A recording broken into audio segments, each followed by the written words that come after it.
When you're in love with a beautiful woman, it's hard. Everybody wants her. Everybody loves her. Maybe it's just an ego problem. The problem is that I've been cheated before, by unserious friends and faint-hearted lovers. And every time it happens, it convinces me even more. When you're in love with a beautiful woman, you follow her eyes. Irony is a bitch. This '70s song came on some obscure FM station halfway from Denver to Santa. I didn't have a single person I knew in Santa Fe. Almost everyone I consider a friend or family member lives in Denver. I have season tickets to the Colorado Avalanche. As far as I know, no one plays hockey in Santa Fe. My company has 6 offices scattered throughout Denver. I'm in the investment business. The entire staff of my new Santa Fe office will work out of an apartment 2 blocks from Presbyterian Medical Center. Another irony. I grew up Methodist. I should probably step back and start closer to the beginning of this story. My name is Thomas Rexford, but my friends call me no not T-Rex, but Jaxie. Doesn't make sense, does it? While my friends were in college at Northwestern, I spent 3 years studying and working in the lumber business. Yes, I did become a lumberjack, so now you can catch the connection. Yes, I still have all my gear. And yes, friends sometimes call me when they need help with a fallen branch or a whole tree. I also still have my Harley Davidson, a 2005 soft-tailed standard FS that I bought in Oregon that is in perfect condition. My ex-wife and I used to take long rides on that bike a lot, but those days are gone now. Anyway, I grew up in the Denver area and, except for my logging experience, I never left my hometown. After returning from Oregon, I went to work for my Uncle Mike, who owned his own investment company. He helped me get into the University of Denver with a finance degree. That was about 12 years ago. After 8 years, Uncle Mike retired and sold the business to me. I was his most loyal employee and best worker, so it was a no-brainer for both of us. At that time, we had 4 stores. I opened 2 more locations, one in Cherry Hills and one in Parker, increasing the staff from 26 to 31 people. Even in tough economic times, we took good care of our customers and we weathered the storms that arose. Our financial performance remained strong. I mentioned my ex-wife, so I guess I should tell you about her. I knew Jessica Remington in high school, but we didn't run in the same circles. I played hockey, a blue-collar sport. Me and my buddies were rink rats, out on the ice every chance we got. We didn't do much besides hockey and homework. We only did homework because you had to have a 2.5 grade point average to make the team. She played soccer, was in the National Honor Society, and was a class officer. Our paths rarely crossed. I wasn't ugly, more of a gruff type than anything else. About 170 pounds tall, wet. I had long brown hair in high school because I was too cheap to cut it off in. Girls who like hockey guys and vice versa. It's an acquired taste, so I had a few dates here and there. Hockey guys say damn in most sentences, for example. Damn me, what a shitty game. Damn 5 great goal, Rexy. This was before Oregon, after which, as I said, I became Jaxie. What the hell? Get the puck out of the zone. Hey, Rexy, damn that number 17, he's such a shit. I hate the damn Wings, Detroit Red Wings. Okay, you get it. Hockey players are also a close-knit team. We hang out together all the time, and if we're on the same team, we're totally committed to each other. Even the parents of hockey players usually run together. That's damn true. Sorry, just wanted to give you another example. We all tend to have ugly stepchild syndrome. We think most people outside of the hockey world don't care about us, and we think we're a bunch of troublemakers. Both are probably true, so that's another reason why Miss Jessica Remington and I were never more than passing acquaintances in high school. One more thing you should know before we go any further. Jessica, Jess to me, is gorgeous. I don't mean cute or beautiful. I mean damn near stunning. When she walks into a room, people turn on her. Deep red hair, life build, 5'7", tall with a body that doesn't want to leave. Blazing green eyes, quick wit, and a pretty good temper. Her maternal grandmother came from Ireland in the 50s after the war. Starting in middle school, she could get any guy she wanted. She never dated the starting quarterback of the soccer team because he was an amazing athlete, but also a bit of a jerk. I know that doesn't happen very often, does it? She never had a steady date in those days. She just hung out with a small group of friends. Once in a while, I'd see her with a popular guy. but that was it. We didn't meet until 3 years after I had returned to Denver from the Great Northwest. I'd gotten a little fat from climbing and chopping trees. Not much body fat. I was playing in a men's hockey league with a few buddies when she walked in. Turns out her friend Trisha Carmichael had been bitten by the hockey bug. She was dating our golly, Mike Tunitimer. I may have failed to mention that hockey players add an E, I, or XY to any name they hear. Jaxie, look at the bleachers. Is that Jessica Remington? Looks like it, Beamer. I can't believe she went near that damn rink. She's with Trisha, Tuneet's girlfriend. Must be supporting her. I'm a red-blooded American kid, so I played around trying to get her attention. I had 2 goals and 1 assist. After the game, we showered and were heading through the warm-up area to the rink when I passed her. Hey, Thomas, great game. Aren't you going to stop and say hi to an old school friend? Sorry, Jessica. I didn't realize we were friends in high school. It's good to see you. I stopped, put my bag down, and held out my hand to shake hers. I know it's stupid as hell, but I'm a hockey player and we're not the best at socializing. She smiled and took my hand. Well, maybe if you stepped away from the rink once in a while, you'd notice I thought you were a nice guy. Good God, what is that awful smell? Sorry, hockey bags have a unique odor, very specific. I'll run out and throw them in the Jeep so you won't have to be near them. I'll see you later. She looked a little hurt, but I didn't know why. We barely knew each other, and I was very polite when talking to her. Never once said damn. Beamer came running after me as I was getting into my very old but lovingly restored 2005 red Jeep Wrangler Rubicon. I seem to be partial to the 2005 models I drive or have driven. Hey, Jackson, are you going to O'Connell's for a beer? Jessica's coming, and I overheard her say she was wondering if turning into a hottie was turning into a snob. You might have a chance, bro. I don't understand why, but you better show up and not mess it up. As my Grandpa Mitchell liked to say, I may be ugly, but I'm not stupid. So I agreed to meet at our favorite establishment. I arrived first, grabbed a course, and sat down at one of the top 10 tables. When she arrived, she immediately made her way toward me. Listen, Jackson, is that what they call you? I'm sorry if I pushed you away, but your bag stinks. Nevertheless, I'd like to socialize a bit without the bag and catch up. I mean, sure, Jess, I'd love to know what's going on in your life. For the next 2 hours, it seemed like it was just the 2 of us in the place. I bought her a beer and she bought me 2. We talked about the last few years. She went to UCLA and studied marine biology. After graduation, she worked as a go-for-it at SCMI, Southern California Marine Institute, for a year and learned to surf. But she was a mountain girl at heart and moved back to Denver. She is currently pursuing a teaching certificate and hopes to start teaching middle school math in the fall. She was majoring in math. For my part, I explained my name. She was genuinely interested in my experience as a logger. She liked my Jeep, and her eyes lit up when I mentioned Greta. She laughed when I explained the hockey lingo, and even tried it on her.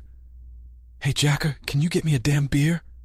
That's Jackson, not Jacker, I said, pointing to our server. Well, since you were trying to avoid me at the rink, I thought Jacker would be more appropriate, she said with a slight smile. Let's go have some fun, was all I could manage to say in response. She winked at me and replied, maybe.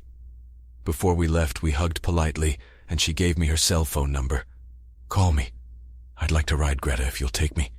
I've never ridden a pig, but it's on my wish list. I waited 2 days to call her. Believe me, I wanted to call her 5 minutes after we left, but I also didn't want to seem desperate. I wanted to be cool, calm, and collected, even though that wasn't really the case. Hey, Jess. It's Thomas. I was wondering if you wanted to ride with me this Saturday. We could go to Leadville. There's a music festival going on there this weekend. Screw you, Jackson. I have a social life of my own, and I can't abandon my plans at the last minute for some hockey player, even if he does score goals. I was a little confused and whispered, I'm sorry, Jess. I didn't mean to be too cavalier. Maybe next weekend? Screw you again, Jackson. I'd love to join you. What time should I be ready? Well, that's about 2 hours. So how about 9 a.m.? I'll be ready. She sounded like she was ready to hang up. Hey, wait a minute. I don't know where you live. You're a smart guy, Jacker. Figure it out. It's Jaxie, I replied, a little heated by her barb, but the line was already dead. I called Tuner, who in turn called Trisha and got Jess's address. Saturday morning, I knocked on the door of her apartment in Golden at 9 a.m. sharp. When she opened the door, I nearly fainted. She was wearing shorts, not short, but not too far off either. A white tank top covered by a red and white plaid long-sleeve shirt, and black cowboy boots with Texas stitching. She had a UCLA sweatshirt tied around her waist. She saw the look on my face and smiled. I take it. I passed the test, she purred. Yes, Mom, it is. I gave her my spare helmet, a white and black AGVX 3000, and we hit the road. The ride up there was great. Colorado summers are warm, but it never gets too hot in the mountains. The first part of the ride was comfortable, but once we entered the foothills, we stopped to put on warmer clothes.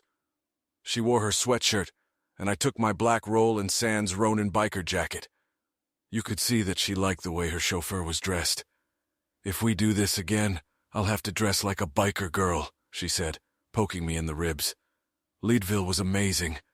We enjoyed several bands playing, ate killer tacos, and chatted for what seemed like hours on end.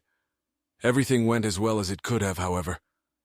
This was the first time I saw guys ogling her. A few of them were discreet. A few nudged with an elbow in their girlfriend-wife's ribs. What made it even more disconcerting to me was that, looking back, I saw her encouraging this interaction. She was smiling or winking. However, I was a bit out of it at that moment, and was just enjoying the interaction with a beautiful woman who was interested in me. When I dropped her off around midnight, we talked for a bit at her door, and she gave me a friendly kiss, thanking me for a fun day. I really enjoyed being with you today, Thomas. Greta was great, and I hope you'll call me again sometime soon.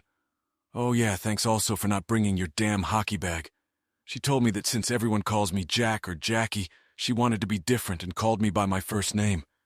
Even though my family and grandparents were the only people on the planet who called me Thomas, who was I to argue?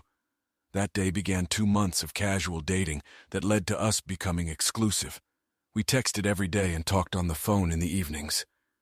She got her teaching certificate and got a job at a local middle school. She had hoped for middle school, but decided that if she did well, it wouldn't take long to transition. After another 4 months, we decided to introduce her to distant relatives. I met her family, 2 younger sisters, Meg and Beth, 2 grandmothers, and 1 grandfather. There were cousins too, but none in Denver. She met my crew as well. Mom, Dad, my little brother Mikey, Uncle Mike. Mikey was named after him, Grandma and Grandpa Rexford and Grandma Mitchell. I had a couple perverted cousins, but I decided to hang on to them. After several family gatherings, including Thanksgiving and Christmas, I decided it was time to take stock of where things were going and called a war council. My entourage has always consisted of Dad, Mikey, and Grandpa Rexford. We gathered on the porch of my house the first week of January.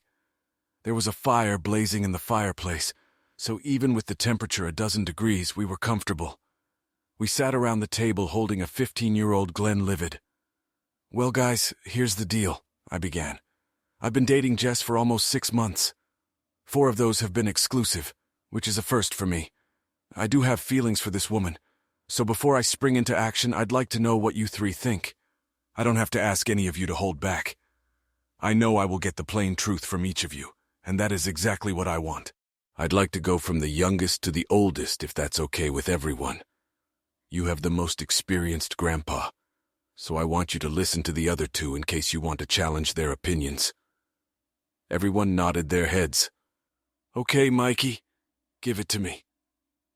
Mikey was 20 months younger than me and always looked up to me when we were kids, but Mikey was smart. Not just book smart, although he had just finished his master's degree in applied math, whatever that was. He tried to explain it to me a couple times. I could understand some aspects of finance and business, but everything else was Greek to me. I realized, however, that Mikey loved to figure shit out. It was never enough for him to just understand something. He always wanted to poke holes in it, see if it really worked, or figure out how to make it better. That made him a streetwise weasel as well. 2 years after I returned from my job as a logger, Mikey was a senior at the University of California, Boulder. The next summer, I let him borrow my bike for a week. A year later, he told me he only rode it twice. Once on the first day, and once the day before he returned it to me. The rest of the time he spent taking it apart and putting it back together again. I nearly fainted when he showed me pictures of Greta disassembled on the floor of his garage. Then I thought about killing him, but he told me about a couple improvements he'd made to the fuel system. And damn if I didn't notice. It ran better when I put it back together. Jackson, if this were math, I would tell you that there are a number of hydrodynamic factors to consider before determining the best outcome. But why bore you with the details?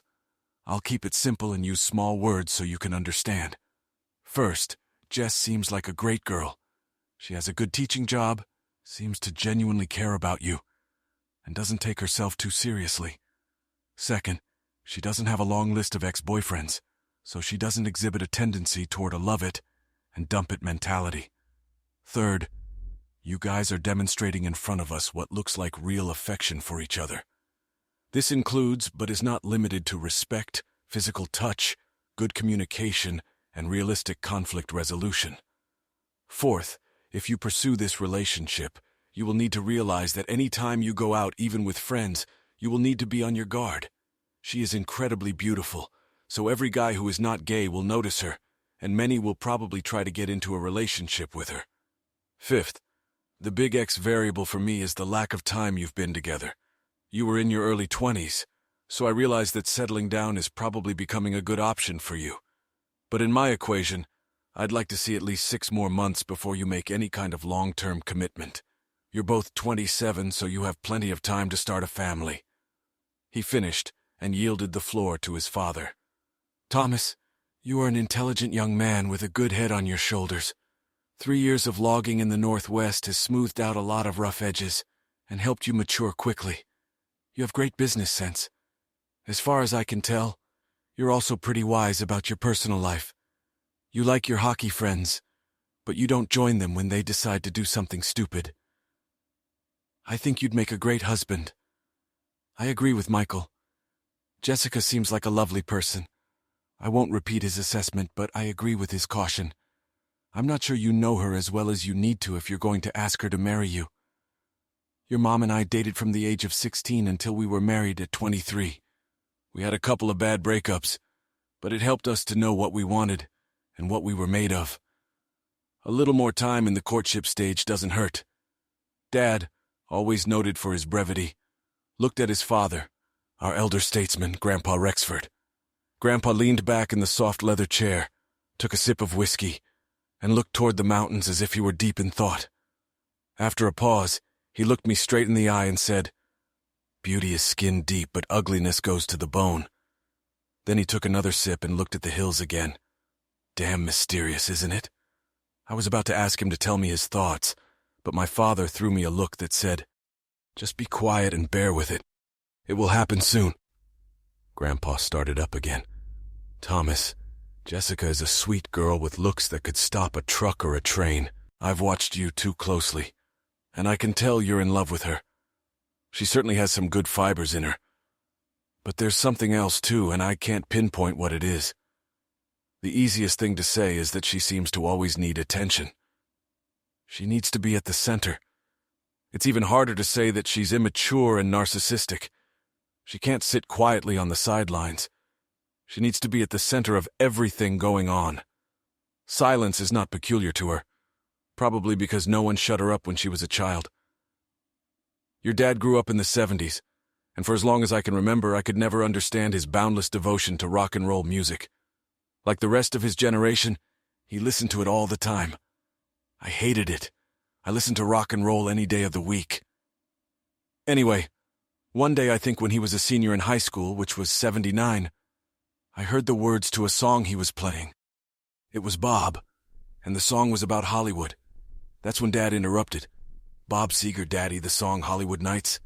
"Yeah, that's right." Anyway, it's a song about a young guy who gets his heart broken by some beauty queen. There's a line. "She was born with a face that allowed her to get what she wanted. He saw that face and lost control." Holy crap, I remember thinking to myself, a song that actually makes some sense in real life. My point, Thomas, is this is Jessica. She can get anything she wants because of her looks. She doesn't always take advantage of it, but she sure knows she's got it. This is the potentially ugly part of your relationship. Will she flirt with other men after marriage just because she wants something? Even if she is truly faithful to you, won't those men realize it and come on to her? How much time will you have to spend looking over your shoulder? Will she respect you enough to stop this shit? I don't know. My advice is a little more specific than your dad's or Mikey's.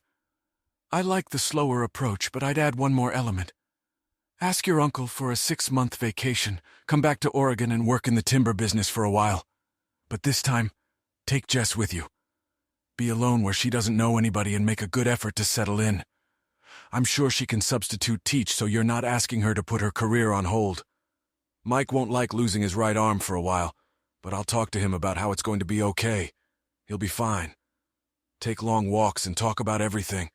About life, work, faith, children, fears, hopes, and dreams, and more. See if you have enough in common to build a life together. If she refuses, that's an indication that you need to tone it down a bit. If she agrees even somewhat nervously, you have a good foundation to build on. Regardless, your dad and Mike are right. She's the kind of woman who can get whatever and whomever she wants, and it's best to deal with that sooner rather than later. If she's ugly inside, you want to know it now. Not 5 years from now when you have a kid or two and you're a disaster. Great advice from 3 smart guys, all of whom loved me. We spent the rest of the evening happily watching the AVs destroy Vancouver, with the occasional trip back to Jessica's place. I slept in a few nights, and then decided it was best to split the difference. I didn't really want to go back to the Northwest, but I wanted to find a way to have more alone time for the 2 of us.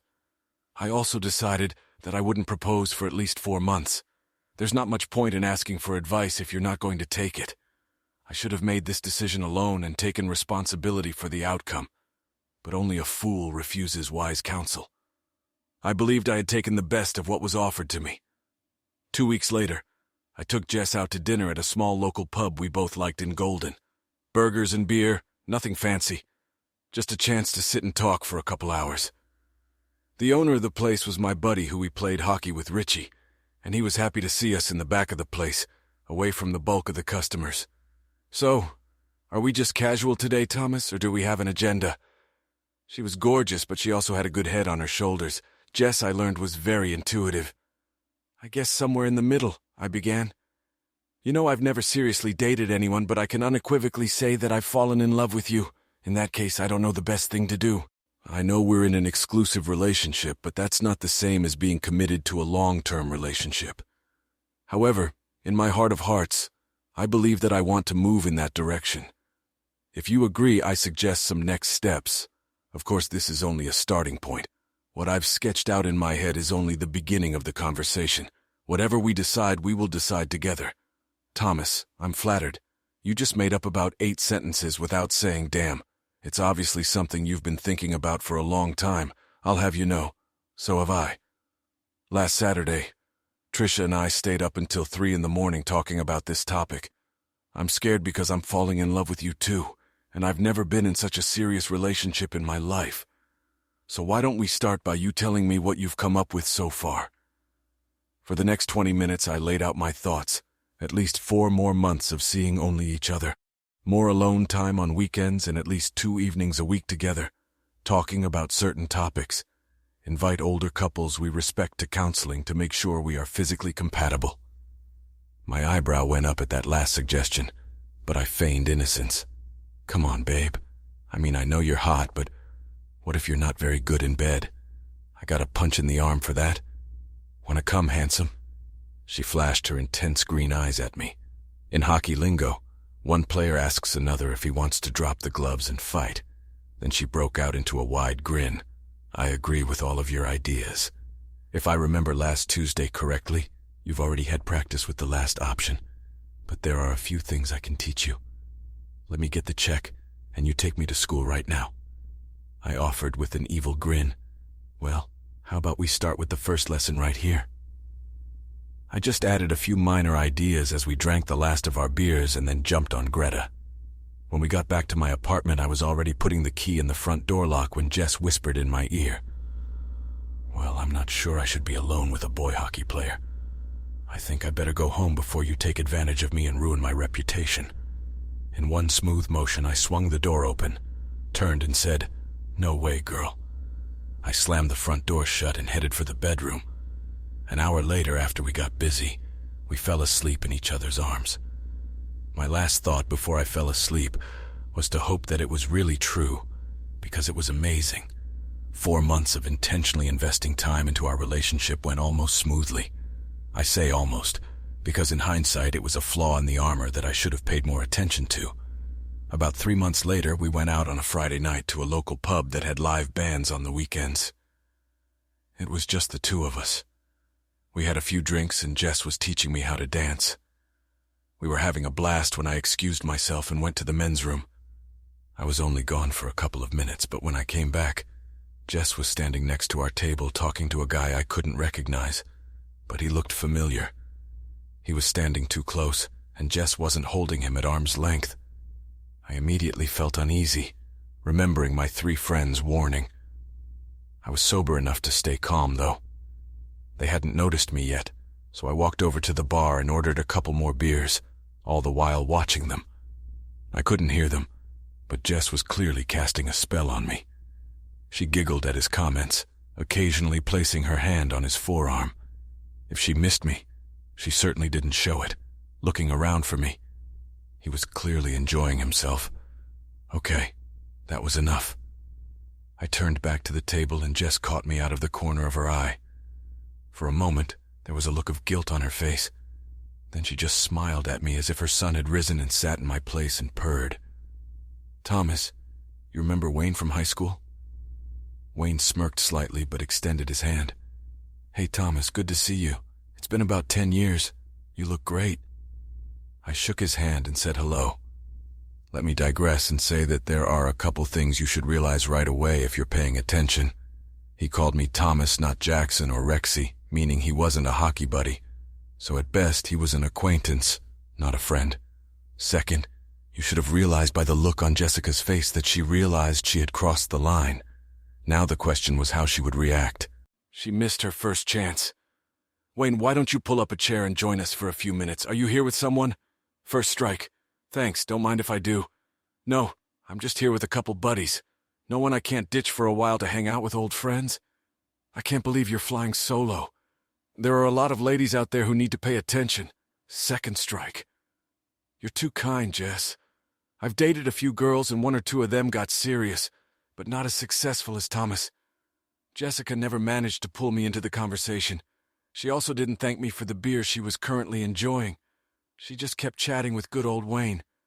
Well, why don't you spin me around on the dance floor and we'll see if we can get some girls to sit up and pay attention to you?" Strike 3.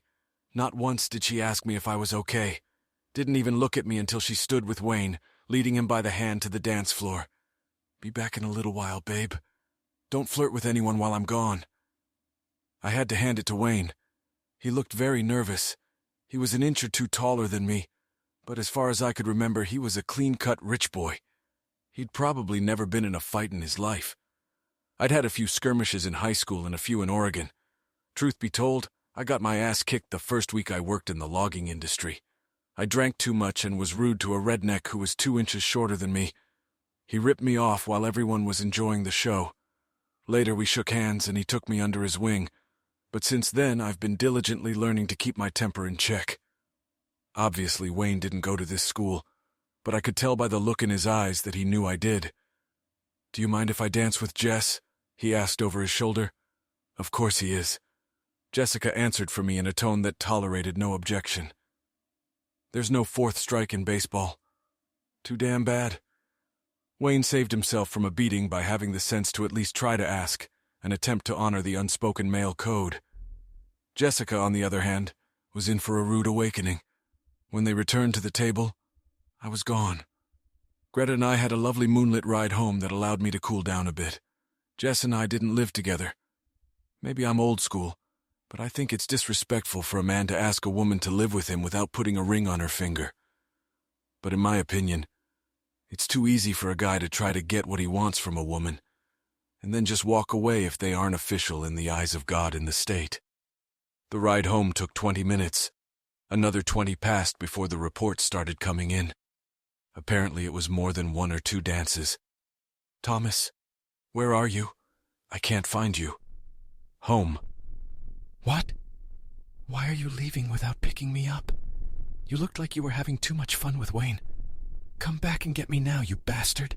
You're embarrassing me. Good night, Jess. I'm more than sure you'll be able to make it home. My phone rang before I could turn it off, but I ignored it and turned it off. I figured I could get a good night's sleep before the storm of shit that was going to erupt in the morning. I was drinking my second cup of coffee around 7:30 a.m. when Jess burst in on me with her green eyes blazing. We didn't live together, but she had her own key. You son of a bitch, Thomas. How dare you leave me like that? Are you such a little boy that you ran away just because you were hurt? Are you such a big baby? Hell, you'd better explain yourself right now if you want me to stay.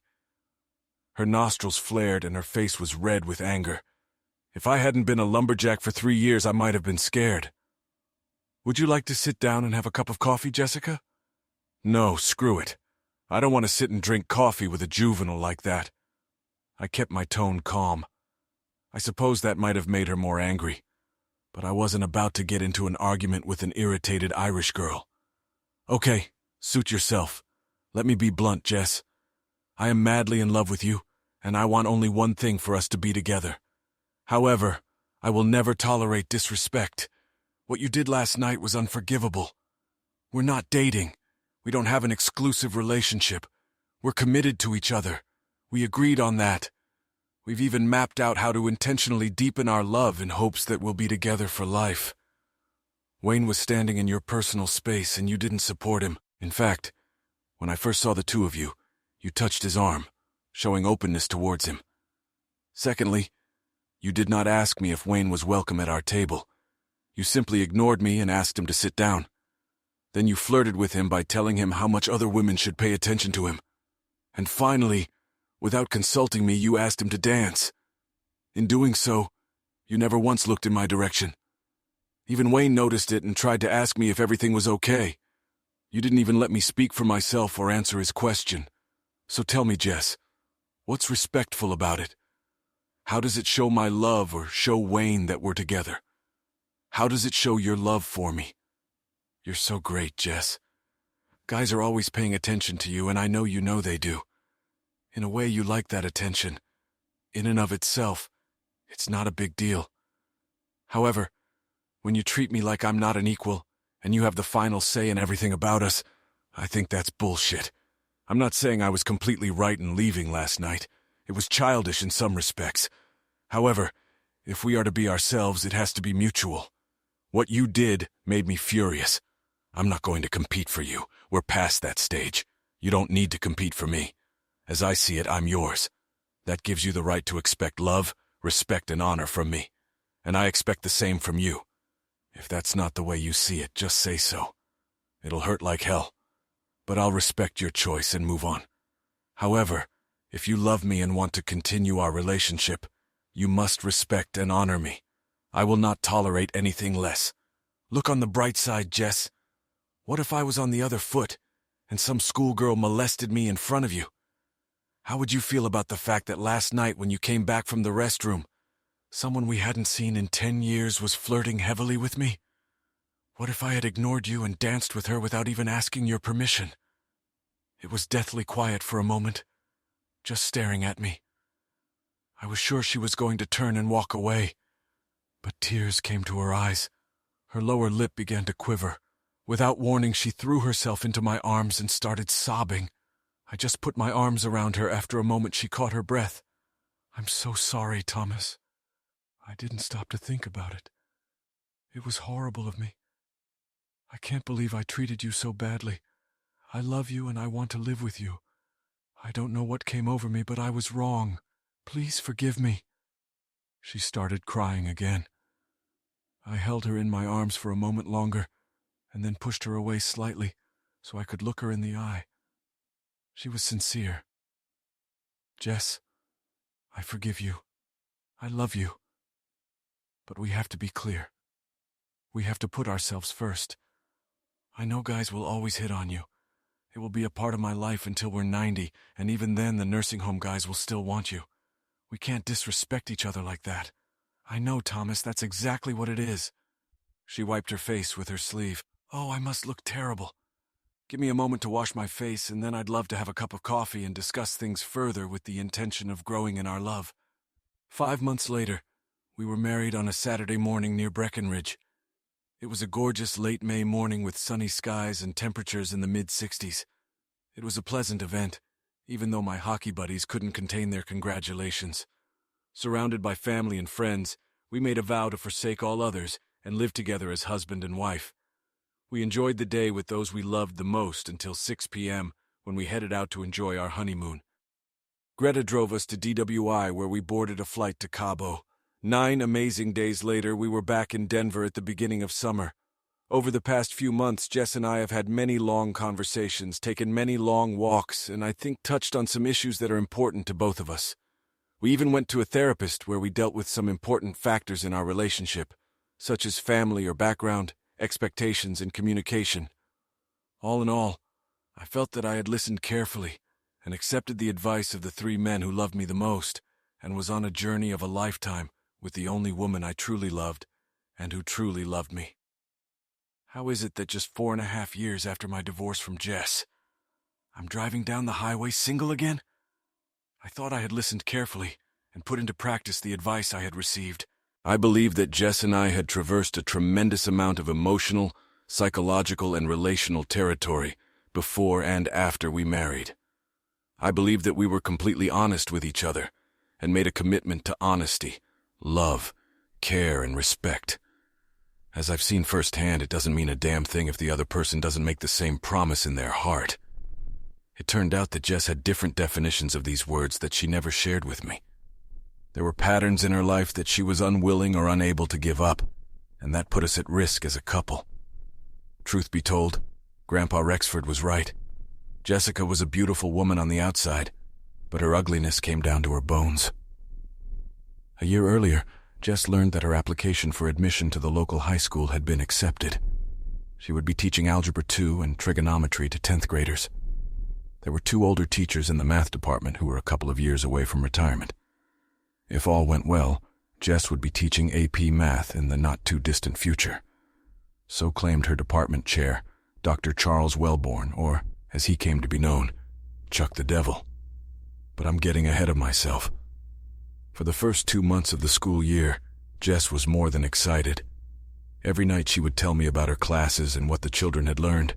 It was obvious that she loved it when math brought joy to the children.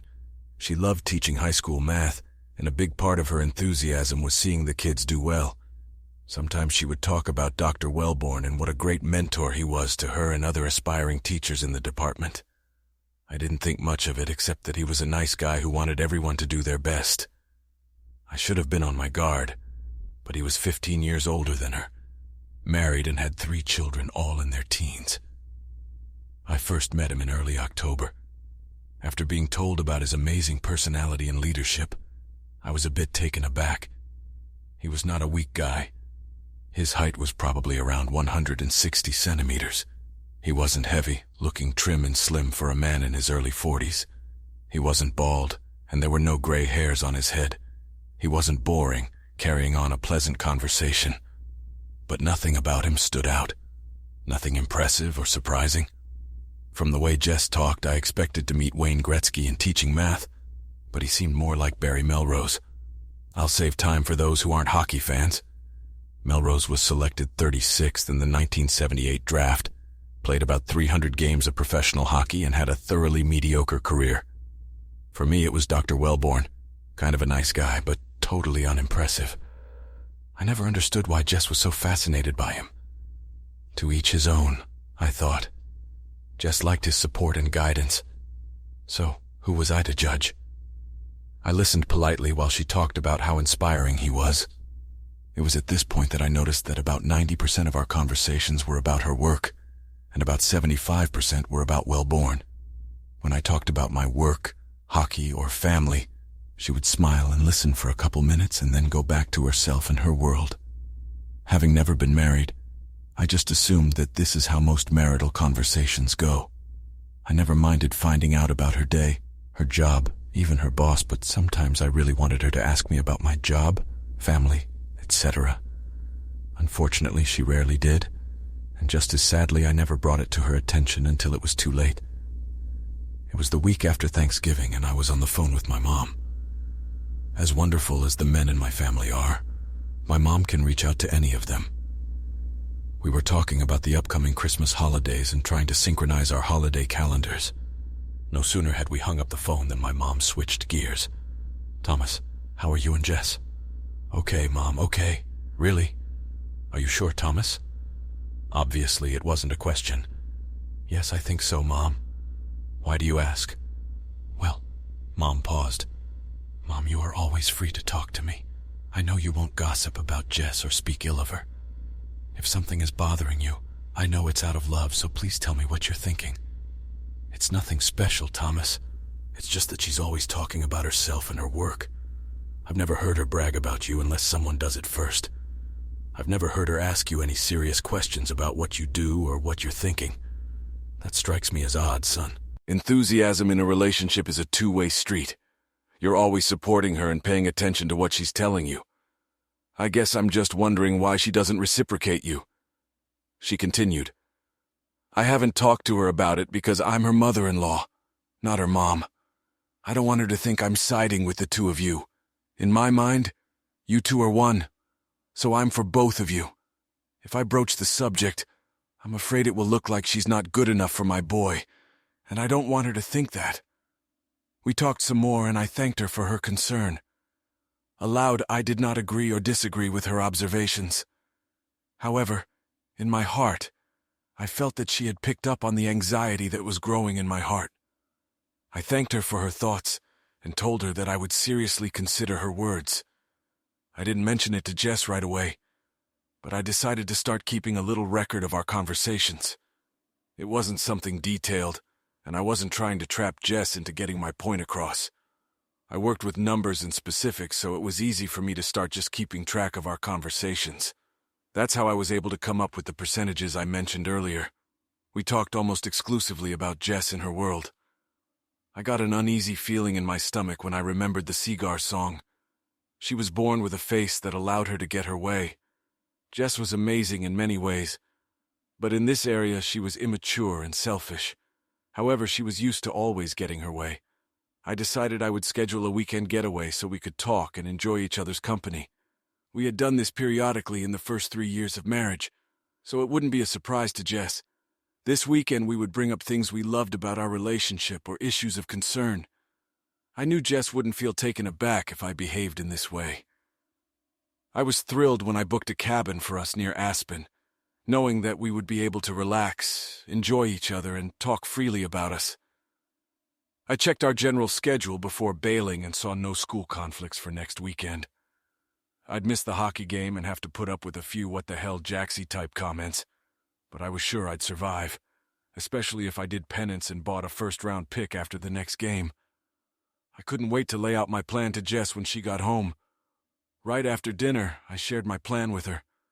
I thought she would be excited and looking forward to the trip. Wrong! She paused for a few seconds longer than I expected, and then she said, "Thomas, I'd like you to consult with me first," she began. "Charles is planning a mandatory faculty meeting for next Saturday morning. He wants to present some new ideas about the curriculum for next semester."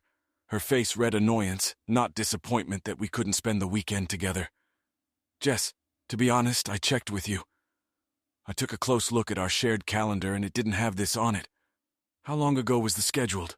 The fact that Dr. Wellborn had become Charles didn't escape my attention, but I forgot about it for a moment. About a week ago, I guess," Jess answered, not as confidently as she should have been. "I'm sure I put it on the list, but it may have slipped my mind. This was a first since the shared calendar had been her idea." I was furious. "Damn it, Jess, you work long enough as it is. And now Wellborn thinks he controls your weekends too? That's not fair, Thomas. Charles wants the best for our students and the math department. He just wants to help everyone. I don't think one Saturday is such a big deal. I'm sure we can find another weekend to go away together." That's not the point, Jess, I replied, growing increasingly frustrated.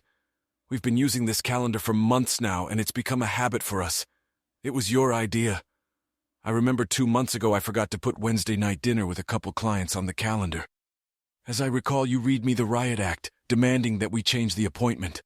I'm sure what's fair for me is fair for you. Damn it, Thomas. You're making a big deal out of such a small thing. We can just reschedule. I'm sorry, Jess. You're right, I said sarcastically, so she could see where I was going with this. Please forgive me for treating you the way you treat me. Forgive me for wanting to plan a nice weekend with my wife. Forgive me for encroaching on Charlie's important schedule. She started to reply something angrily, but as I left the room and headed for the exit, she was talking to my ass. I jumped on Greta and rode around for about an hour to cool off. The hour turned into 3 when I stopped by the local pub for a couple or 3 beers. When I got home, it was freezing cold. We had only seen each other in passing and hadn't spoken to each other. I ended up working in my home office for a couple more hours and collapsed on the couch. I've been an early riser since my day is working in the Northwest. Loggers can party late into the night, but work starts before the sun comes up, and if you want to get paid, you can't show up late. I leave the house at 5:30. Jess usually got up around 6:15, so we didn't cross paths. At the office, I canceled the reservation, which cost me a $100 deposit. Not a huge amount, but it made me sad. Later in the afternoon, I noticed that her faculty meeting did get on the calendar, along with a conference for math teachers in Colorado Springs the second weekend in January, and 2 girls' nights out between then and there. Later in the afternoon, I sent Jess an immature text. Going straight to the rink after work, game at 7 and a few beers afterward. I'll be home around 11. If it's unclear, check the shared calendar. It's been there for the last 2 months. I got nothing in response. The following week, we continued our standoff, talking only as needed. I was waiting for her to apologize for not updating her calendar, and for what I thought was her indifferent attitude about my mistake. I think she was waiting for me to remember that the universe revolves around her and come crawling back. We can both be stubborn, so we were both disappointed in the other's lack of recognition. The following Saturday, Jess was already dressed and ready to leave. When at the breakfast table, she surprised me with a serious kiss. Thomas, I hope we can talk like adults today and make up. I understand your disappointment about this weekend, but I'm sure we can work things out. With those words, she winked slightly at me and headed for the exit. No apologies. No admitting her mistake, just doing what she wanted, expecting me to obey. Seeger screamed in my ears, a face that will let her get her way. I grumbled for about half an hour and then decided I wasn't going to waste the day. The door to the porch had been creaking loudly for the last 2 weeks, so I decided to take it off the hinges, oil it, and put it back in place. I also thought of a couple other small projects that could be done. After taking the door off, I realized we were out of oil 1, so I jumped in my Jeep and headed to the hardware store. Mick's store has always existed. It was founded by the first Mick just after the First World War and has remained in the family for the last 90 years. Mick of 4 now ran the place along with his 2 sons, Mick V and Eddie. I played hockey with Eddie, and Mick V, ironically, only worked at the store on weekends because he taught math at the same school as Jess. Imagine my surprise when I walked into the store and V was helping a woman pick out a good snowblower. He smiled and waved at me as I walked in. The strange look on my face must have surprised him because he caught up with me a couple minutes later in Section 9, where I was taking butter. Hey Jackson, what's up, buddy? Heard you had a goal and 2 assists on Thursday. Eddie said you played pretty damn good for an old man. Hey, 5. Yeah, it was a good night. Sorry if I gave you a weird look when I walked in, but I thought Wellborn was having a middle school math department meeting this morning. You decided the control room couldn't live without you and quit your job? Now it was his turn to look embarrassed. I'm sorry, Jackson, but you seem to have made a mistake. I'm still teaching, but Dr. High and Mighty Wellborn hasn't scheduled a meeting for today. He's an arrogant prick, of course, but even he's not stupid enough to encroach on our weekend. Did Jess tell you we had a meeting? Somehow I kept my composure. I must have misunderstood Jess's words as she flew out the door. Then I had another thought. Hey, Fifth, does the math department ever go to study conferences? Yes, of course, he replied. For about a second I was relieved, but then he continued. The next seminar will be at Estes Park at the end of March. I plan to attend about half of the seminar and then hit the slopes. Trying to breathe and act as normal as possible, I replied. Sounds like you 5. Only I'm surprised you plan on having half the meetings. Yeah, I know. I must be getting down on myself in my old age. I'll talk to you later, Jackson. I'm going to go make sure Eddie doesn't try to take credit for selling my snowblower. And with that, he was gone, taking all my trust in Jess with him. I paid for the oil and jumped into the Jeep. Damn bitch, why the hell is she lying to me? 2 times? I drove past the school looking for her car. I checked each of the 4 parking lots, not just the one by the math classroom. No cars, no lights on, no one home. My mind was racing with my heart, and I needed to calm down and think. I assumed the worst, and we all know where assumptions lead. I needed to know some facts about my wife, where she was, what she was doing, and if she was with that damn Charles, I couldn't go home and just wait. I drove to a coffee shop, grabbed a cup, and sat in the back of the bistro. An hour later, with a notepad in hand, I had a plan. My insurance agent was a guy from my hockey team, Pat Cook. Cookie was surprised that I was calling on a Saturday morning.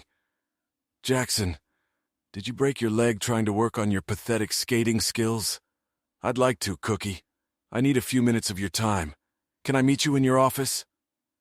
He realized from the tone of my voice that I didn't have a broken bone, but this was serious. 15 minutes later, we were sitting in his conference room. When you suspect insurance fraud, do you have a private investigator doing the digging for you? Sure, Jackson, but what the hell do you need a private investigator for? Cookie, this is completely confidential, isn't it? He looked at me as if I had just inflicted the greatest insult in the history of the world. Sorry, kid, but my head is spinning right now. I think Jess might be having an affair, and I need to find out without anyone finding out. Do you have a guy who could help me? I hope it's not what you're thinking. No, I don't have a boyfriend, but I do have a girlfriend, and she's the best. Almost invisible, tough as nails, and always gets to the bottom of things. If you need, I can set you up with her right now. She's not cheap, but she's the best. Thank you, Cookie. Yes. I hope I'm only spending money on my imagination. Please call. Her name was Ella Compton. Since private investigators have to work odd hours, she agreed to meet me later in the afternoon. I went home, finished the porch door, showered, grabbed a bite to eat, and met her at 1 o'clock. I sent Jess a note letting her know I had some errands to run and would be home around 3. Ella was a relatively short woman, maybe 5 feet tall, but if you looked closely, you could tell that she was not to be messed with. She smiled politely as we talked, but there was an iron tone in her voice that was consistent with an unserious approach to her work. I laid it out for her as best I could. As we were finishing up, she said, "If you want a detailed report, it will take several weeks. My investigation will drag on into the new year since you believe she is lying about the conference. I'm not cheap, Mr. Rexford, but I can promise you that by the time I'm done, you'll know one way or the other. I need you to wire me $1,500, and I'll get started. I'll invoice you for the rest of the money when the job is finished." I sent the deposit while she asked a couple more questions. We got up, shook hands, and left. I felt as low as I'd ever felt, but I knew I had to keep up appearances. I had to be dishonest with everyone I loved and respected, but secrecy was the only way to get to the truth. Jess was home when I got there, and she was working in the kitchen, humming to herself as I walked in. In a good mood after having fun with Chuck, I thought to myself, kissing her on the cheek and telling her I needed a quick shower. Luckily, I had tickets to the AVS Fred's hockey game that night, and Jess rarely went with me. I was taking Mikey with me, and she was more than pleased. Before I left, I lied for the first time. "Jess, I'm sorry I overreacted this weekend. I wanted us to go away, but I shouldn't have talked to you the way I did. Please forgive me. Of course, Thomas. I understand your frustration. I wish we could go too, but we will go soon, just the 2 of us." Bitch to the end, huh? Thought I. The next 6 weeks were a living hell. I put on a happy face at the office, at home, and with my family. Christmas was brutal. Jess and I exchanged gifts and went to my in-laws for lunch and then her family for dinner. New Year's Eve was even worse, if that's even possible. We went out to dinner and dancing. We did it in our hotel room. The physical part was the worst. It wasn't love. New Year's Eve was on Friday, so we were still celebrating on Sunday, having dinner at Mom and Dad's. Grandma and Grandpa Rexford were with us. We were hugging and kissing goodbye around 6 p.m. when Grandpa quietly pulled me aside. "I'm sorry, Thomas. I really am," he whispered so that no one else could hear. "Sorry for what, Grandpa?" I replied, genuinely not understanding what he meant. "I'm sorry I was right." "How's that?" He smiled sadly. "I was right about the ugliness getting to the bone," he said, nodding at Jess. "Just know that we're all with you no matter what happens." I wanted to fall into his arms and burst into tears. He saw the tears in my eyes. "It's nothing like that, Thomas. You'll get through this. There will be time for tears later. For now, just do what you have to do. We Rexfords always stick together and take care of each other." In that moment, the strength he gave me assured me that I could handle it. 3 weeks later, I was sitting in Ella's office across from her desk. She had called the day before to tell me that the report was ready. I asked if we could meet at her work instead of mine. If I got the news, I figured I wouldn't want to crumble in front of my coworkers. She began, "I'm sorry to tell you, Thomas, that you spent a lot of money to find out that your wife is a lying whore. I suppose you've prepared for the worst, but if you need a minute or two, I'll give you time to come to your senses. No, go on, please." She was the first to introduce the new nickname, which caught on. "Well, Chuck entertains the hell out of your wife, usually at the Hampton Inn in Inglewood. I assume they choose that location since you don't have offices in the area. They're very discreet. At work and around coworkers, they act professional, very discreet. They drive separately to a rest stop or truck stop where they will never run into family or friends. Far enough off the road, but not so far that they can't get back to their home quickly if necessary. As you might expect, there was no conference in Colorado Springs. They spent this weekend in Gunnison in a remote cabin outside of town. They meet about once every 8 or 9 days. As far as I can tell, they've met at least 6 times since you hired me, not counting the weekend. I have audio and videotapes of their last 2 love dates in the Hamptons, thanks to a couple $100 and a friendly reference guy. Don't worry, I'll put it on your tab. I also have pictures of the meeting, driving to their untold hotel, getting in and out. I also have some conversations from their phones thanks to the listening devices in their cars. The evidence is irrefutable. She handed me a 2-inch thick folder across the table. It's all here, though. I advise you not to look at the pictures or listen to the recordings too soon. For some reason, I managed to remain calm throughout our conversation. I asked her a few clarifying questions, and she answered each one thoroughly. When we were done, I asked her to email the final invoice to my personal work address. I gathered my folder and got up to leave. "Mr. Rexford, if I may, this is the best and worst part of my job. I'm picky about my clients. I try to stay away from liars and scammers. I never help anyone cheat on their spouse, coworkers, or family members. I've checked you out and I know you are a good, even great guy. You don't deserve this. I hate to break this news to you. However, that's also the best part of my job because now you know the truth. You can deal with it as you see fit. You are no longer in the dark. You may have been an unknowing toady, but no more. Now you can take back control of your life and choose the right course. Thank you," was all I could manage to mumble. "One last thing," she said. "I did some more digging on Chuck. This isn't his first rodeo. If you need help burning that bastard down, I'll help you at no extra charge. Too bad it's not the 1880s now, or we could have strung him up before the sun went down." As I was leaving, I noticed that it had begun to snow. A gray gloom seemed to envelop my whole world. I sat in my Jeep for a few minutes trying to decide what to do next. 5 minutes later, I called Jess. She answered on the 3rd ring. My second lie. "Hey, babe. I had to run out to Boulder this afternoon to see a client. It's snowing crazy here right now, and I still have a couple hours of work to finish, so I won't be home until tomorrow." "Oh, I'm sorry, babe. I was going to surprise you and go to your hockey game tonight. Please be careful and drive safely on the way home tomorrow. I love you. Thanks, bye, was all I could say. I was about to head to my folks' house, but on a hunch I drove to the Hampton Inn in Englewood. I parked across 2 lots in a spot from where I could watch the entrance. My Jeep was hidden from view by the few bushes that lined the parking lot.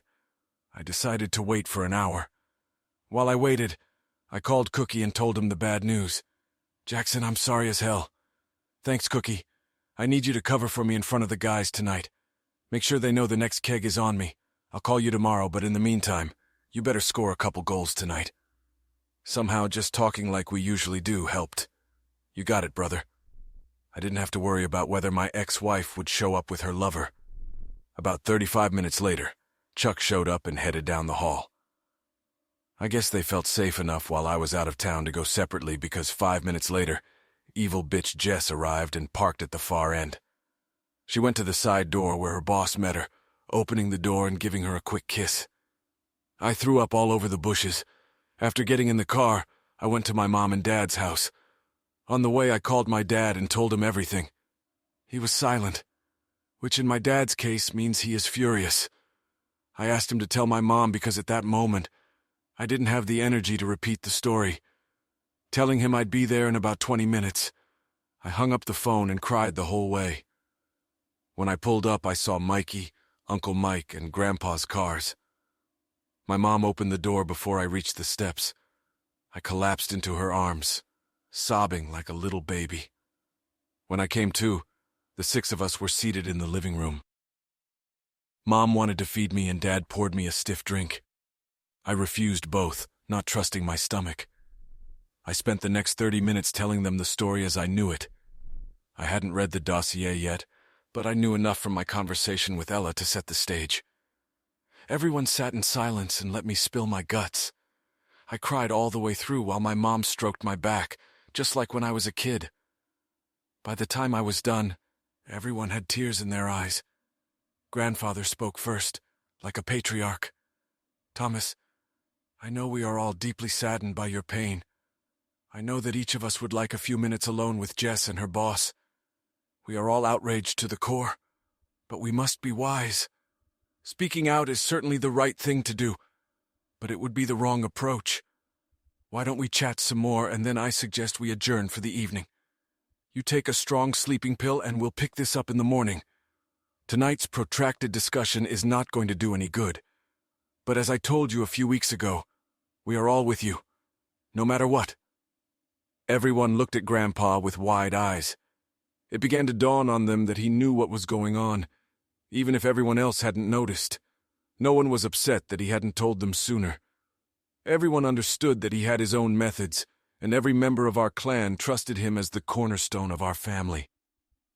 You're right, Dad, Dad finally replied. Then he asked, what should we do about Thomas's absence tomorrow? Will Tess expect him to call or expect him to be home by early afternoon? Uncle Mike jumped up. I can take care of it, brother. Thomas told Jess he's up to his ears in troubles in Boulder. This storm was lucky enough to give him a small window, but I can open it wide. I'll call Jess first thing in the morning and explain that the situation is serious and only Thomas can handle it. He'll have to talk to her tomorrow, but I can assure her that everything will take another day or two. Since she's in school, she won't be tempted to go to Boulder to present herself as a loving wife. We agreed to this plan with a couple of additions from Mom and Dad. When we were done, my brother came over and hugged me like it was the last time we would be together. Tears again. Uncle Mike hugged me too. Grandpa came over and took my face in his hands. You're going to get through this, Thomas. You have my word on it. When everyone left, I went to the guest room, pulled a couple of Unison pills out of the medicine cabinet, and in less than 20 minutes, the medication combined with emotional exhaustion did the trick. I was out like a light. The next morning, I was surprisingly calm and determined. Sadness was still my primary emotion, but Jess had made her choices, including ignoring her marriage vows and completely neglecting me.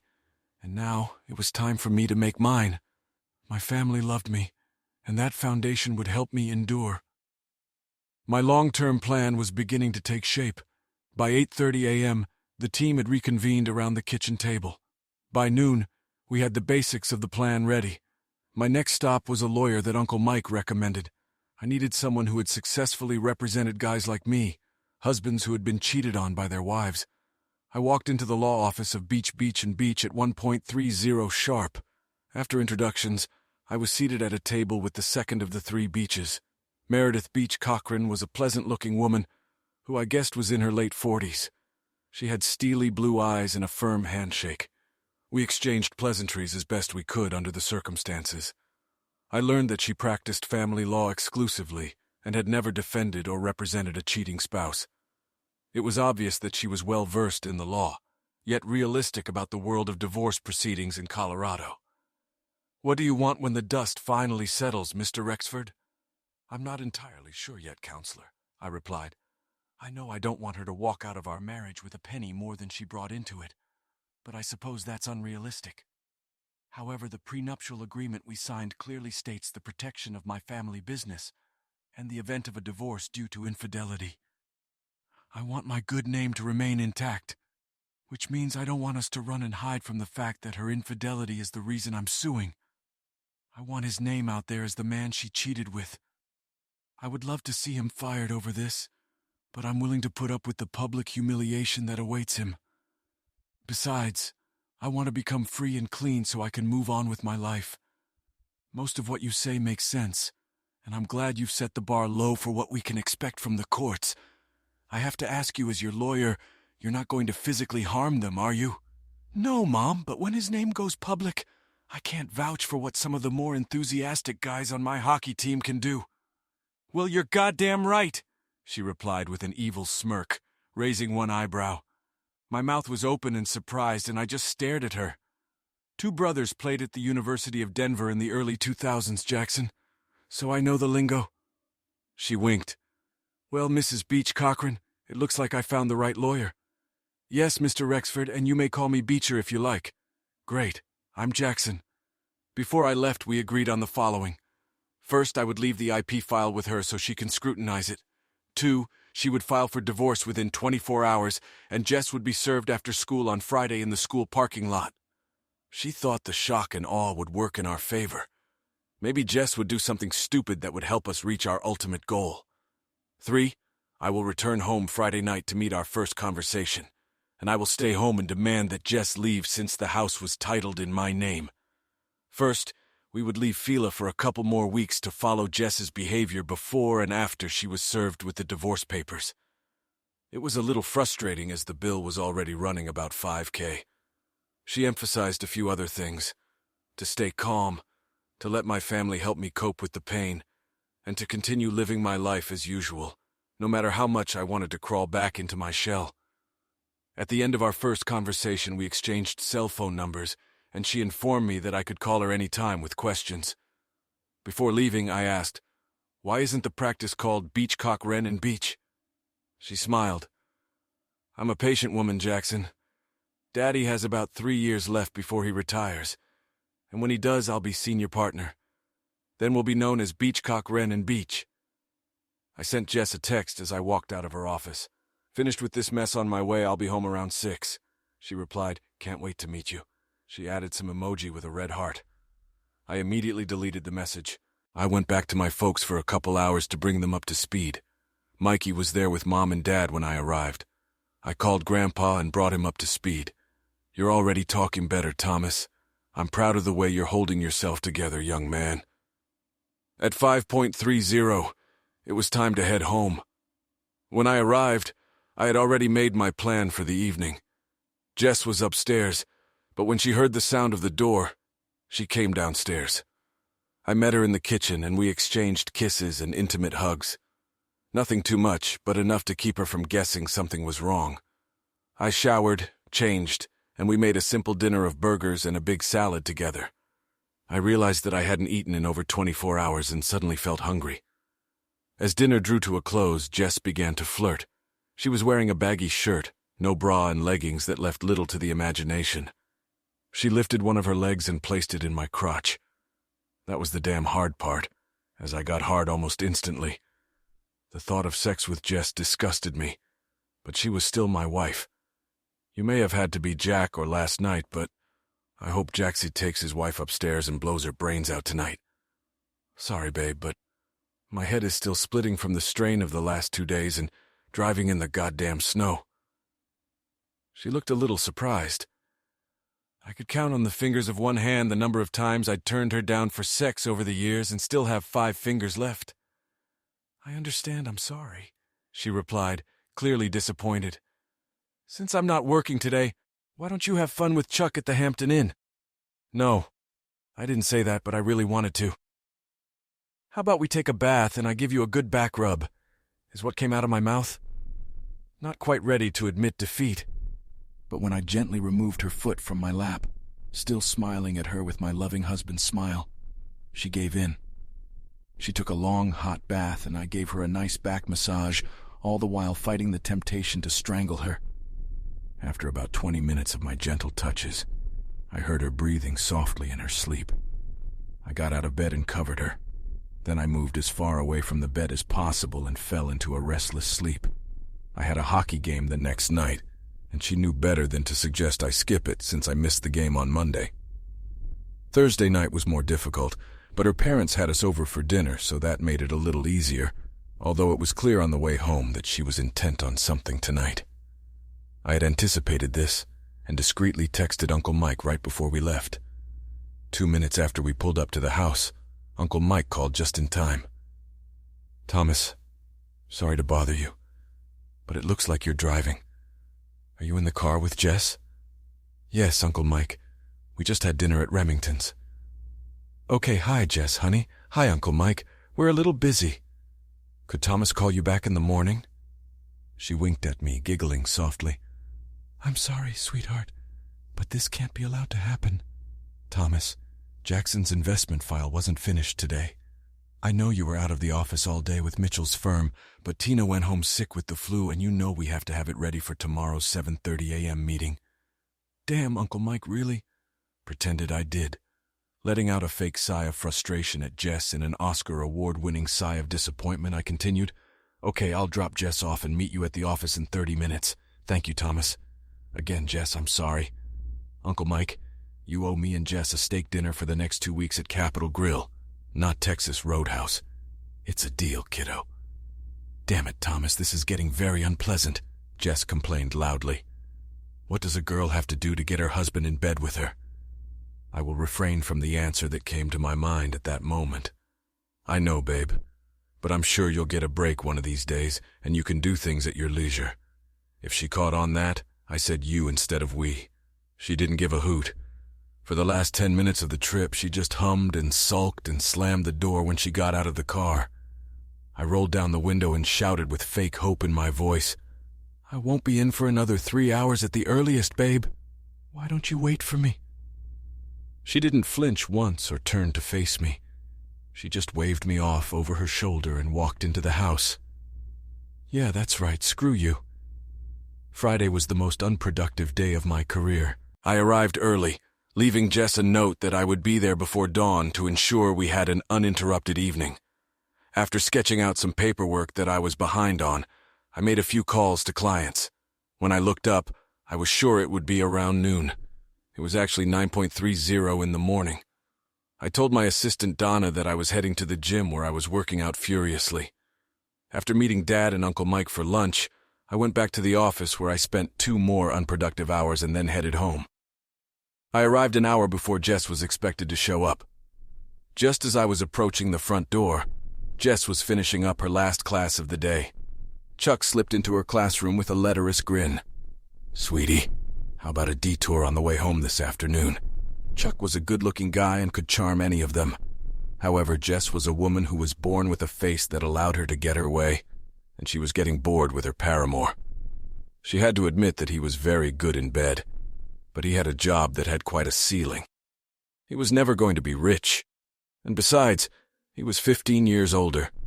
Besides, he wasn't about to leave his wife and 3 children. The more she thought about it, the more she realized Chuck was a dead end.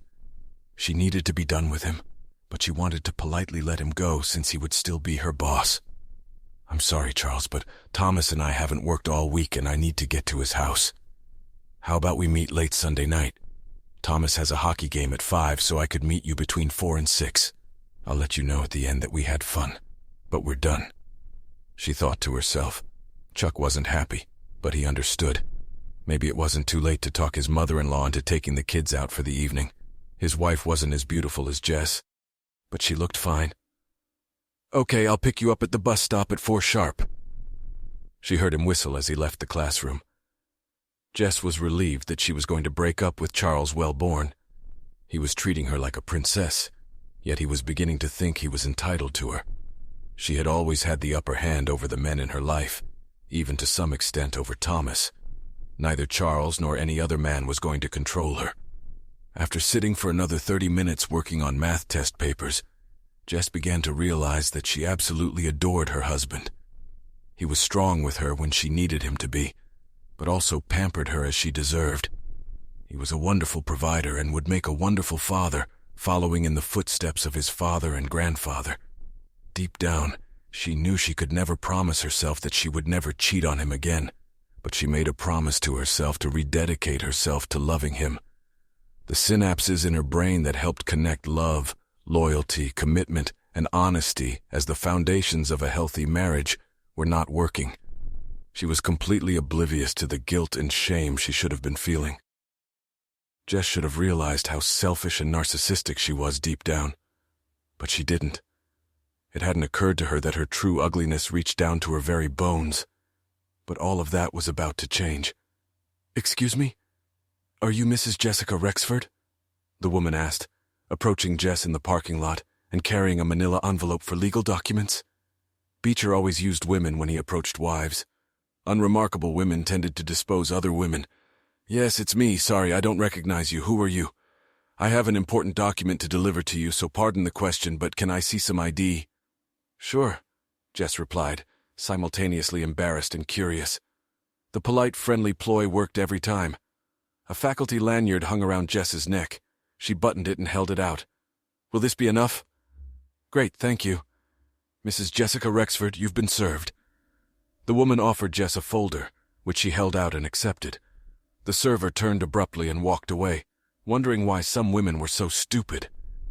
The dumb ones always accept papers without thinking. She pondered as she got into her car and drove away. "Wait, what? I don't understand who you are. What is this?" Jessica got no response, only heel and elbow bumps as the woman walked away. Slowly, like dawn on a dark morning sky, reality began to creep into Jessica's world. "No, this can't be happening," she hissed, tearing up the newspaper. The words at the top of the front page screamed at her. Statement of dissolution of marriage. No, it can't be," her brain replied. "Thomas would never do that to me. He adores me. He loves me. He can't know about Charles. We've been completely secretive. There's no way he could know. If he had known, he would have met me. Oh God, I've got to go home and make things right." She fiddled with the keys, dropped the papers, cried, gathered up some of the folders she had dropped, and tried to open the door. After a moment, she managed to gather everything up, opened the car door and started the engine. Now she was sobbing and shaking with fear. She tried to slow her breathing, but having led a life almost completely devoid of real shocks or stresses, she was confused. It took her a few minutes to come to her senses and start moving towards the house. On the way, she went from hysterics to rage, then to tears, and then back to rage. When she got home, she would tell him what she thought. No one, especially Thomas Rexford, had ever treated her in such a shameful way. How dare he pull such a stunt in her workplace? Thankfully, most people had already left, but a few teachers were still on campus, and no doubt a couple of them had witnessed the altercation. By Monday, the language would be up, and the whole school gossip train would be flying down the tracks. It never occurred to her that she was the cause of her own pain. Her infidelity to the man who loved her exclusively was at the root of this disaster. By the time she pulled into her driveway, however, she had gathered her wits and decided to remain calm. She was sure she could explain away her affair with Charles if only Thomas found out about it. She would claim that he forced her to sleep with him to advance her teaching career. Yes, the battle plan was ready. She would never dare to sleep with another man. Thomas was her one and only, but she was too afraid to come out to him. She was embarrassed to tell him what had happened, and she was afraid his temper would get out of control, and he would lash out at Charles, which would lead to more trouble. By the time she walked through the front door, she was really confident in her strategy. When she came in, I was already sitting at the kitchen table. There was another folder on the table, but Jess ignored it. She was moving forward at full speed. "Thomas, my love, this must be some terrible mistake. Why would you divorce me? I mean, we love each other. You are my one and only soulmate. What made you do such a stupid thing?" I remained calm. "Jess, please sit down." She did. "Jess, I have learned some disturbing things about your behavior as my wife. I'm going to give you the opportunity to come clean and tell me the truth. I promise that I will sit and listen without interrupting. If you honestly explain to me why I'm doing wrong or misguided, I'll change my mind." Jess started to interrupt. I raised my hand. "But Jess, before you start, let me get this straight. I'm going to record our conversation on my phone so there won't be any misunderstandings about our conversation later. You only get one chance to be completely truthful with me. Please don't hide behind lies or misrepresent your actions. If you do, I can promise you that it's over between us, and I will immediately proceed with the divorce. So if you want to share your thoughts with me, it's up to you."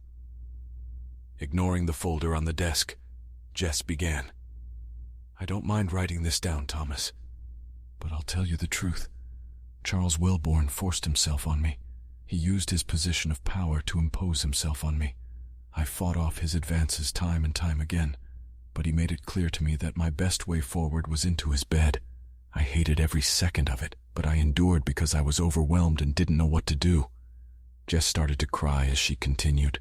"I didn't want to tell you because I thought I could handle him, and I was afraid you would jump him and end up arrested or worse, in jail. When it became clear that there was only one single way to satisfy him, I did sleep with him, but it was only once, and I hated every second of it.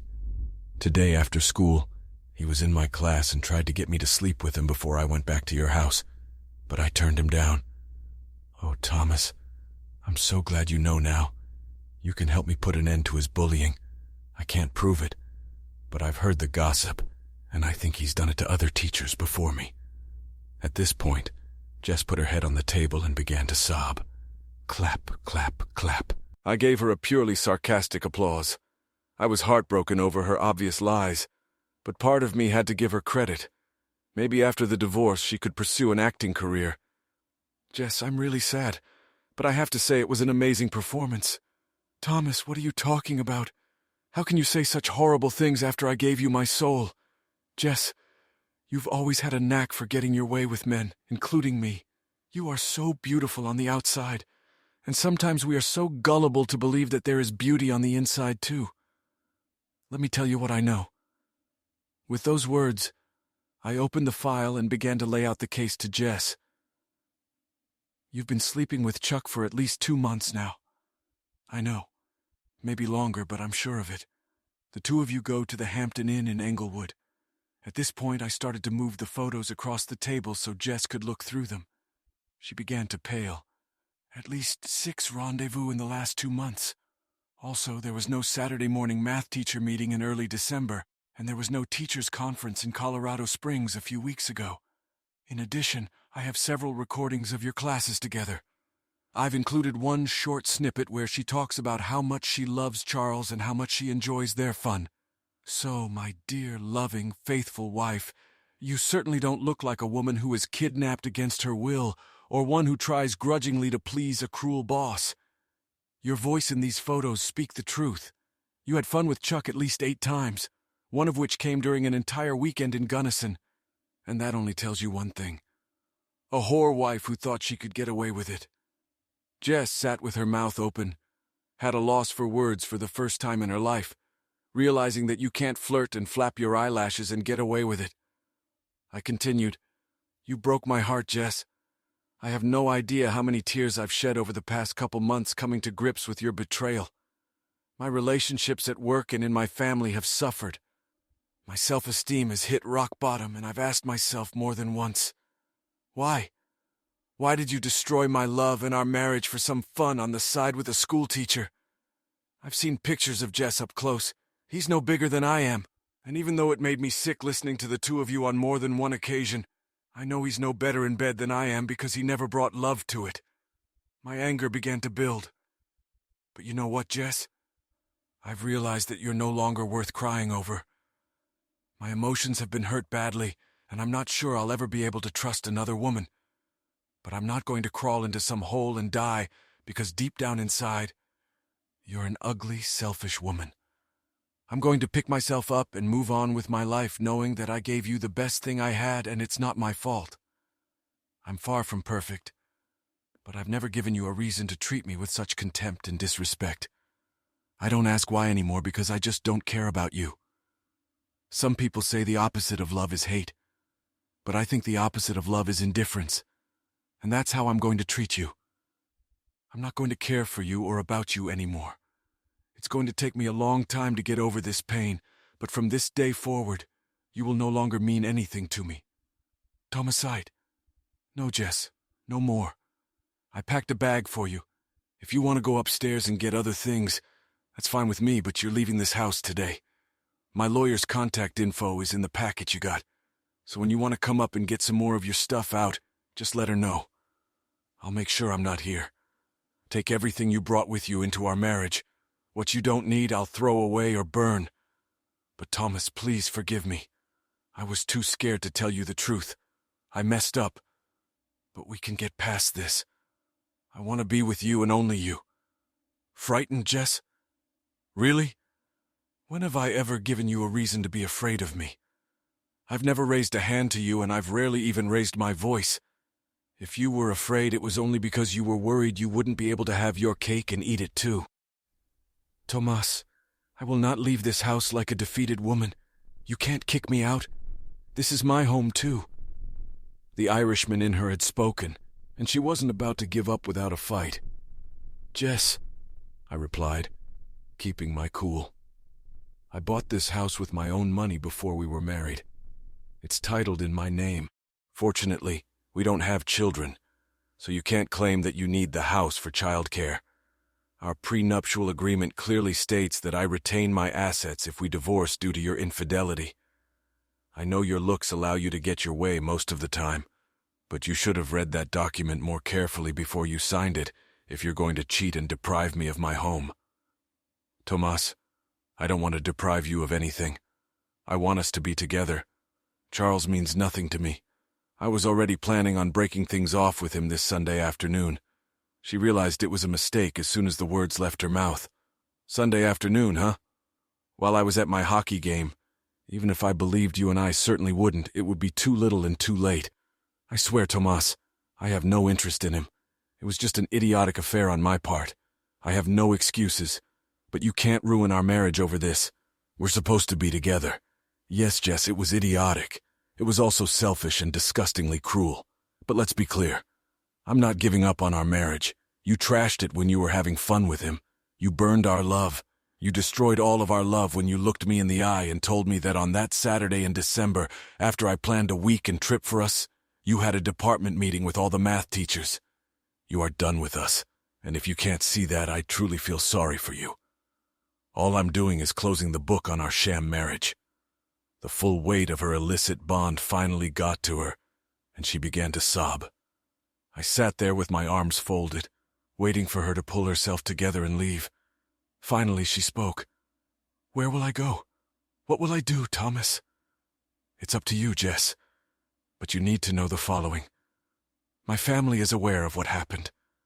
They've been supporting me for the last couple months while I learned of your betrayal. I haven't told your family you'll have to do that. However, if you lie to them or withhold the truth altogether, I won't feel the slightest bit uncomfortable sending them a copy of this file. I'm not going to physically attack Chuck Renoff. However, you should know that by Monday morning, your principal will be aware of what happened. I will not be suing the school since the administration was unaware of your affair, but I certainly won't hide who you've been having fun with and how often. Chuck's going to have to fend for himself. If his wife contacts me, I'll tell her the truth. I assume you know he has 3 children. their lives will implode, and that will be on your conscience too. So, like I said, I'm done taking care of you. Where you go is up to you. Do what you want with Chuck or whoever you want. I'm done.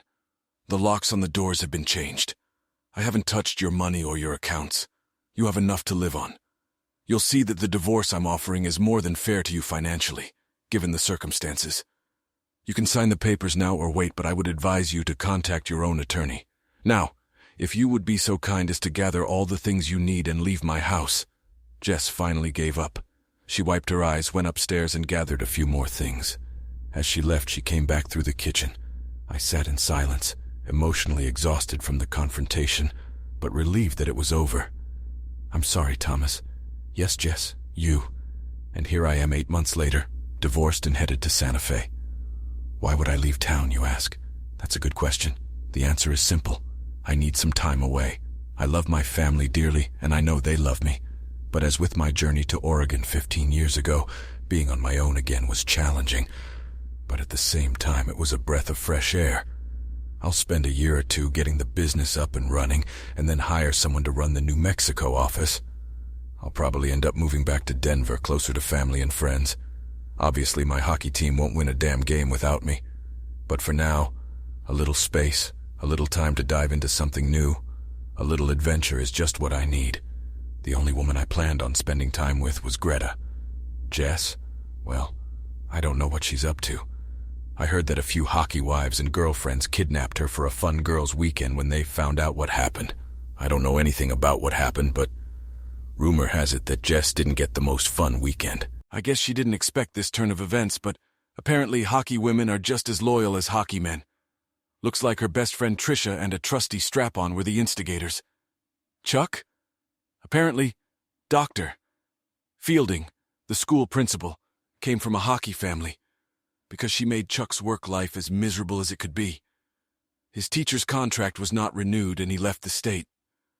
His wife took it out on him in the divorce, and I hear his kids don't want to talk to him. Interesting that she has become friends with Trisha and attends some of the hockey games. Before Chuck left town, he fell down the stairs while leaving his CD apartment in downtown Denver. He broke 3 ribs, his teeth, and his arm. All my hockey buddies were at O'Connell's when it happened, or so said about 20 witnesses. Well, damn me, maybe Bob Seger was wrong. Thanks for watching. I hope you enjoyed it, so subscribe to my channel and watch the next video.